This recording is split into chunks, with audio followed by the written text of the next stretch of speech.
ni Echo ay umiikot sa usapin ng mga nakalimutang alaala.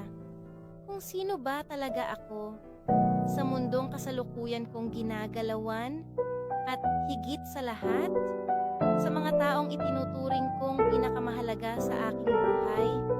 Dahil sa aking patuloy na pagkalimot, pakiramdam ko ay tila nawawalan na ako ng anumang malinaw na dahilan para magpatuloy pa. Gumaan ang loob? Siguro nalungkot? Ako, huwag.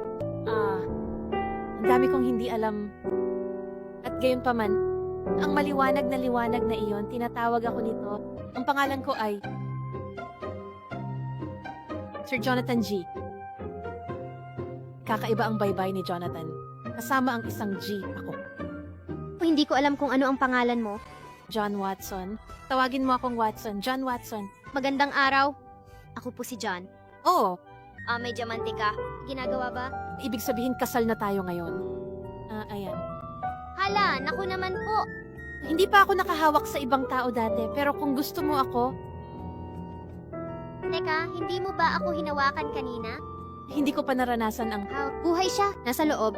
hindi maaring magpakasal. Yo. Pakiusap. Pasensya na. Pupunta ako sa... Simbahan. Pakiusap. Gagawin mo ba? Pakiusap. Ako. Gagawin ko yung lahat, no? Gagawin ko yung lahat. Pakiusap. Isang pagkakataon. Maghihiwalay na tayo. Lumingon sa akin, sa aking asawa.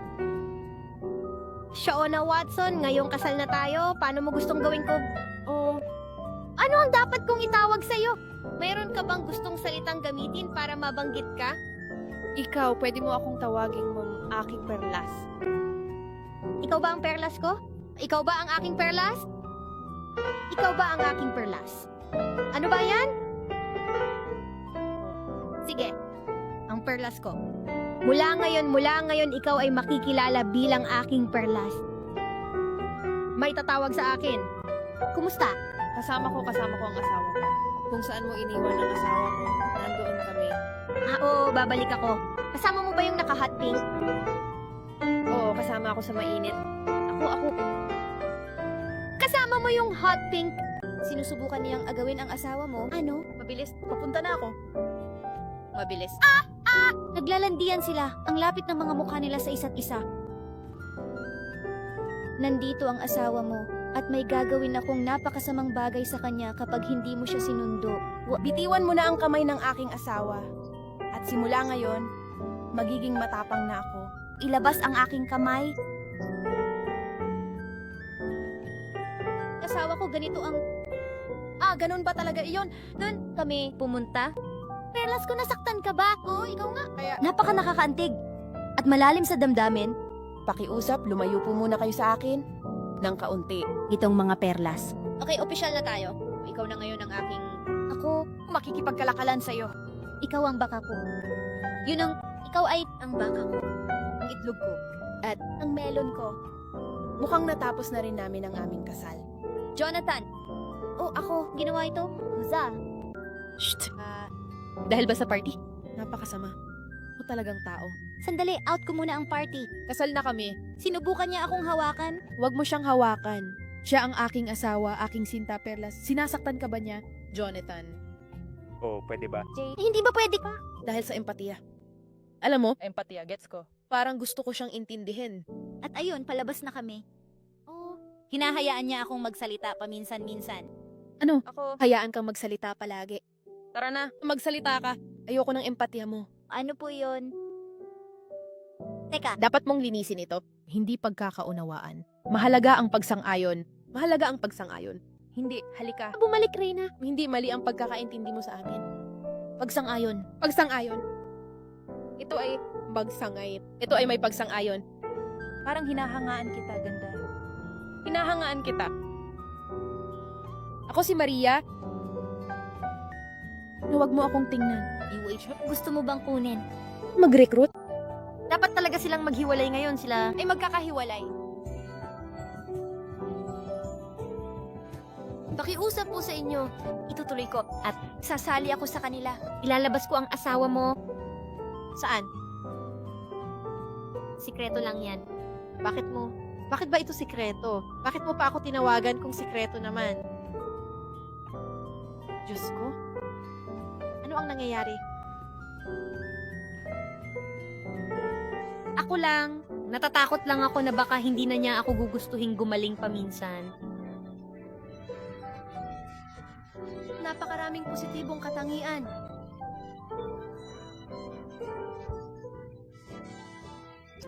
Ngunit kailangan nating maghintay at tingnan kung ano ang mangyayari bukas kapag nabawi na ang perlas. Sa wakas ay naibalik ko na rin ang lahat ng kanyang mga alaala. Pagkatapos na maibalik niya ang kanyang mga alaala, saka ko na lang igagalang ang kanyang desisyon. Nirerespeto ko ang desisyon niya kung pipiliin man niyang makipaghiwalay dahil naiintindihan ko na sa proseso ng pagbawi ng mga alaala at pagpino ng inyong mga sarili, maaaring masumpungan ninyo ang inyong sarili sa ibang landas at maaaring hindi na ako ang landas na gusto niya. Ayos lang yan. Natuto na akong tanggapin ito. Malulungkot ako ng husto, pero lubos akong nagpapasalamat na naging bahagi ako ng kanyang paglalakbay sa kahit anong paraan. Teka, ano ba ako nun? Nakatayo sa tabi ng kalsada ang dalaga na tila nalilito na para bang nagising mula sa isang panaginip. Gayunpaman, agad na bumalik sa kanyang alaala ang larawang hawak niya. Hahanapin ko na ang asong ito. Inaasahan na ng may-ari ang tawag agad, kaya dapat mabilis siya. Huwag kang mag-alala anak, hahanapin kita, pangako ko. Kumusta ka, Chat? Naalala ko. Sa tingin ko, nabuksan ko na ang mga alaala ko. Naaalala ko kung sino ako. Ako nga, hindi ako si Jonathan Watson, ako si Amelia Watson. Amelia Watson. Tama ang iyong sinabi. Ikaw ay, Isa akong isang detective.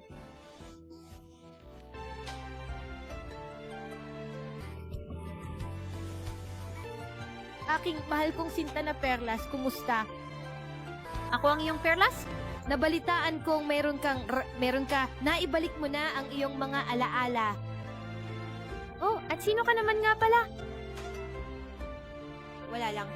Isa lamang akong simpleng hamak na kabalyero. Ako si Jonathan G. Ikinagagalak kong makilala ka. Ah! Mahal, JG? ano ba yan? Ano nga ba ang pangalan mo? Ang pangalan ko ay Amelia Watson. Isa akong detective. Naku, ikinagagalak kitang makilala, Amelia Masaya rin kitang makilala, Knight. Ako nandito para mag-alok ng aking serbisyo. Ang iyong mga serbisyo. Nakikilala mo ba ito? Ginagawa ko. Parang ikaw lang at ganito ka rin ako. Maniwala kang ako yon. Ikaw yun. Sana ay maging matagumpay ka sa iyong serbisyo bilang detective. Salamat, Knight. Haya, Baka may maitulong ako sa'yo. oh, syempre. Paalam sa'yo. Sige, kukontakin kita. Ayos, galing. Ano ang pangalan mo nun? Ako si Jonathan na may G. Tila ba? Ang pinakamasama, ang ating kinatatakutan ay nagkatotoo na. At kahit ang Reyna ay hindi ako maililigtas. Mayroon bang mga Diyos dyan? Sige, sumama ka sa akin, asawa ko. Natatanging pangalan. Sige, Bigyan mo sila ng kaunting privacy. sige. Tinutulungan mo ba ang mga lalaking may pusong sawi? Bakit umaawit ang mga diamante ko kapag ako'y lumalapit sa iyo? Siguro nga parang iniisip ko na. Ito na nga yata ang tinutukoy natin. Ako, yun ay dahil ako ang nagkaroon ng... Ako ang nagbigay sa iyo ng mga diamanteng iyon. Hindi ba yung hot pink? Hindi. Gusto niyang maging bahagi ng kwento mo, pero naunahan ko siya. Ako ang unang nagbigay sa iyo ng mga diamante. Nakikita ko. Oh, sige, oh. Aba, ako, hindi ko maintindihan ang ibig sabihin nito, pero wala na tayong masyadong oras. Kami ay... Minsan ay nagkakamali tayo. At minsan din tayong nalilito. Gusto nasa isang relasyon tayo. Kasal? Kami noon ay kasal. Kasal tayo nun? Dati kaming kasal noon. Hindi mo ako niloloko? Hindi ako magsisinungaling sa'yo. Hindi. Gaya ng sabi sa kwento, minsan kang naging perlas ko. Ano ang gagawin ko? Sandyo ang baratawa ko kung hindi ko na maalala? Sa tingin mo, kung matatalo tayo, ano ang mangyayari? Siguro, Baka sakaling bumalik ang mga alaala. kung hindi na sila babalik, tinanggap ko na. Pero kung may pagkakataon man na maalala mo, gusto kong samahan ka sa pagtahak sa landas na yon. Pero kung hindi na sila babalik, handa akong mag-iba ng landas. Kung iyon nga iyon. Kaya kung iyon ang gusto ng mga Diyos, sa halip na Iba man ang landas, pwede tayong bumuo ng bago. bago. Gagawa ka ba ng bagong landas kasama ko? Kahit na bumalik na sa alaala mo ang sarili mong nakaraan? Kailangan kong makita. Marahil ang iyong lakas ay makapagpapatibay sa akin sa labanan. Oo, ipaglalaban kita gaya ng dati. Have? Palagi? Perlas, oo, palagi po talaga. Palagi. Perla. Oo, palagi. Siyempre. Mahal ko. Matamis na perlas. May pinto. Ang diamante ko. Hindi, yun lang. Ang diamante mo. Kunin mo ito. Kunin ko. Hindi ko kayang tanggapin ito. Ito, ang daming diamante. Meron akong tinipon ko ang mga ito para sa iyo. Ngayon naalala ko na. Natatandaan mo. Teka, Para sa iyong kabaitan.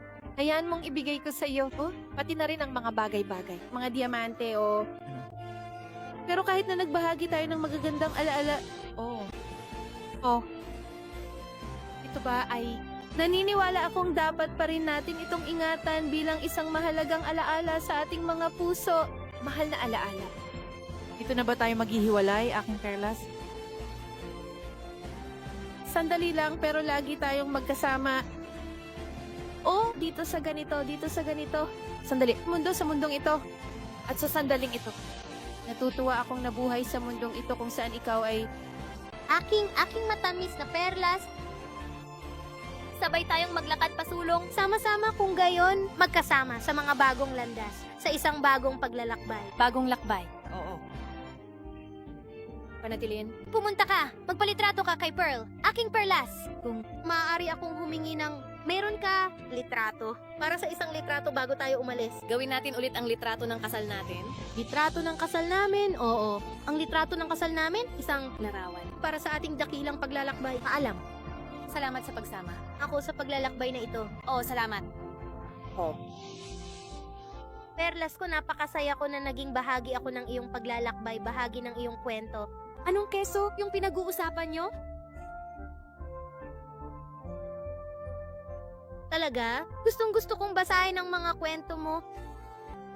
Isa itong kahanga-hanga at kamanghamanghang paglalakbay. Nagkaroon ito ng mga tagumpay at kabiguan, tulad ng lahat ng paglalakbay. Ngunit sa huli, natutuwa ako na nalampasan natin ang landas. Malaki ang pagkakaiba nito kumpara nung una tayong nagsimula, hindi ba? Marami na kaming pinagdaanan. Paalam sa'yo. Alam kong hindi ito pamamaalam, pero ang hirap talagang bumitaw. Ang hirap naman talaga palagi. Bukas at bukas pagkatapos niyan, at bukas pagkatapos niyan, para patuloy tayong makagawa ng mga alaala na magkasama. Uzah! At dahil diyan, si Jonathan G muna ang magpapaalam. Paalam.